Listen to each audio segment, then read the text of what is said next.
Pois teu é o reino, o poder e a glória para sempre. Amém. Mateus capítulo 6, verso 13. As traduções modernas costumam colocar este último verso em notas de rodapé ou às vezes entre chaves. Por quê? Porque essa frase, esse verso, não aparece na versão de Lucas do Pai Nosso, por exemplo, e nem nos primeiros manuscritos mais antigos de Mateus que nós temos. Ela aparece a partir do Textus Receptus, que é uma das fontes em grego já impresso, um pouco mais contemporânea, não exatamente contemporânea agora, né? Mas com certeza muito posterior aos escritos mais originais, mais antigos. E assim, esse verso ele passou a aparecer mais como uma espécie de tradição copista entre as comunidades, né? A partir das traduções mais contemporâneas, mais recentes. E aí esse verso acabou criando raízes, especialmente nas igrejas mais protestantes, onde ele era declamado junto com o Pai Nosso. Essa expressão, teu é o reino, o poder e a glória para todo sempre, amém, é o que a gente chama de doxologia. O que é doxologia? Doxa é louvor ou glória, e logia são palavras. Então doxologia são palavras de louvor ou palavras de glória. Quando a gente declama uma doxologia, a gente está emitindo palavras de adoração, de louvor, de glória. E essa frase, esse verso específico que aparece no final da oração tem uma semelhança muito grande com a oração que Davi faz lá em 1 Crônicas, primeiro livro das Crônicas. Ele diz, tua, ó Senhor, é a grandeza e o poder e a glória e a vitória e a majestade, porque tudo o que há no céu e na terra é teu. Teu é o reino, ó Senhor, e tu és exaltado como cabeça acima de tudo. Está lá em 1 Crônicas 29, verso 11. É uma afirmação alegre, gloriosa, de louvor, de coração, de toda a suficiência e grandeza do Senhor. E talvez seja significativo que a oração do Senhor termine justamente dessa maneira. A oração que começa com Pai, Papai Nosso, termina com uma nota de poder, de glória, de majestade. A pessoa que descansa no Filho e é levada ao Pai, confessará, no final, o seu poder e a sua glória. A um Pai como este, nós atribuímos toda a majestade e fazemos isso generosamente, de bom grado. Só que esse é o caminho que Jesus escolheria.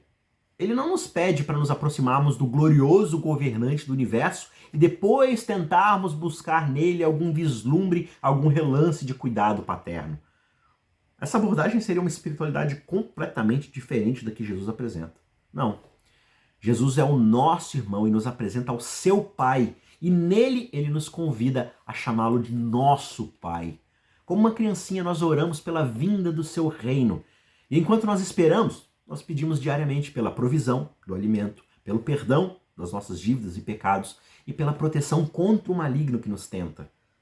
E aí, no meio disso tudo, nós conhecemos a sua paternidade, o seu cuidado diário, o seu amor, a sua misericórdia, o seu perdão, o seu cuidado e proteção.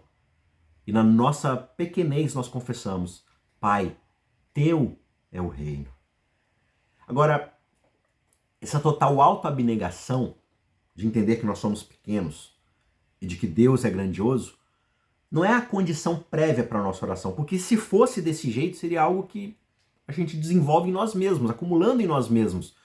Portanto, por causa da nossa própria natureza, que geralmente é de autoexaltação, é de glorificação própria, é de orgulho, a gente jamais se submeteria a essa postura de autoabnegação para reconhecer a grandeza de Deus. A gente faria isso de forma alguma.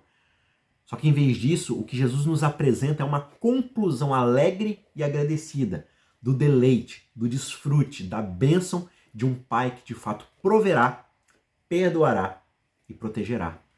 Com alegria, saciados, perdoados, protegidos, nós colocamos o reino em suas mãos porque nós sabemos o tipo de rei que ele é.